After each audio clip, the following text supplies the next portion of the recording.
تو مجھے سیدہ فاطمہ کی شادی کی پہلی رات بھی یاد آ گئی۔ میری بہنیں سن لیں، سیدہ فاطمہ کی شادی کی پہلی رات جو روایتوں میں آیا اس کو بیان کر رہا ہوں۔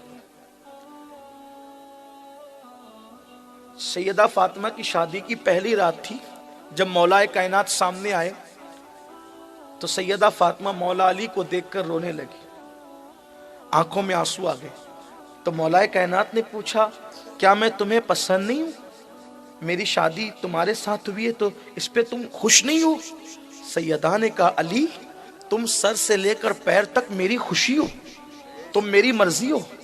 ارے نبی کے خاندان میں تم جیسا اور کون ہے؟ خاندان نبوت میں تم جیسا، حضور کی اہل بیت میں تم جیسا کون ہے؟ تو تم تو سر سے پیر تک میری خوشی ہو۔ کہا پھر کیوں رو رہی ہو؟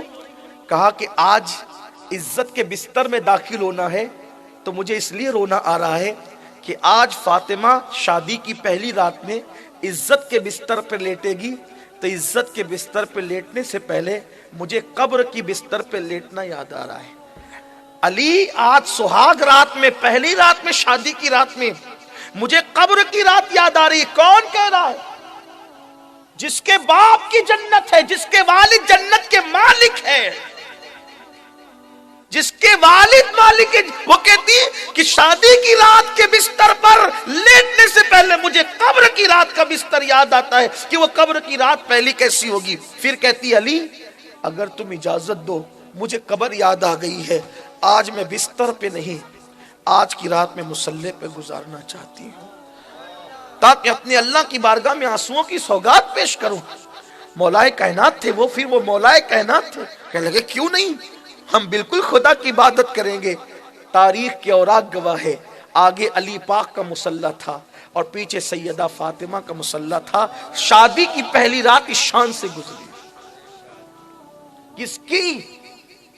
جس کے بیٹے جنتی جوانوں کے سردار، جس کے بابا نبیوں کے سردار، جس کے شوہر ولیوں کے سردار، اور صرف سردار نہیں بلکہ جس کو بھی ولایت ملتی ہے وہ علی کے در سے ملتی ہے، علی کے گھر سے ملتی ہے۔ جب تک کہ غلام علی نہ ہوگا اس وقت تک کائنات کا ولی نہ ہوگا۔ ولی ہونے کے لیے علی کی غلامی ضروری ہے۔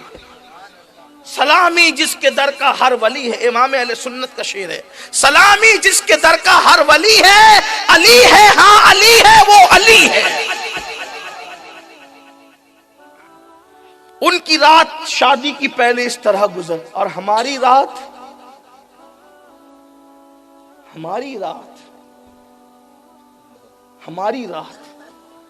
کوئی رات ایسی یاد کر لیں ہم کہ جس رات میں ہم نے گناہ نہیں کیا، کوئی صبح ایسی یاد کر لے جس صبح ہم نے گناہ نہیں۔ ہماری تو صبح میں سب سے بڑا پاپ اور گناہ یہ ہوتا ہے کہ ہم فجر کی نماز چھوڑ کر کے بستر سے اٹھتے ہیں۔ پہلا گناہ جس کی صبح الصباح، صبح کا آغاز اتنے بدترین گناہ سے جس قوم کا ہو کہ وہ فجر کی نماز بستر میں ترک کر کے اٹھے، اس قوم کو عزت کے ساتھ جینے کا حق کیا ہے؟ یہ تو اللہ کا کرم ہے کہ نماز چھوڑ کر اٹھتے ہیں پھر بھی آسمان سے پتھر نہیں برستے، زلزلے نہیں آتے، طوفان میں غرق نہیں کر دیے جاتے، بلکہ مصطفیٰ پیارے کا چہرہ دیکھ کر نماز چھوڑ کے ہم اٹھتے ہیں اور قدرت اٹھنے سے پہلے دستر پر ہمارے لیے رزق سجا دیتی ہے۔ یہ صرف نبی کی غلامی کا صدقہ ہے، ورنہ ہم جیسوں کو تو کب سے مٹا دیا جاتا، ہم جیسوں کو تو کب سے مٹا دیا جاتا۔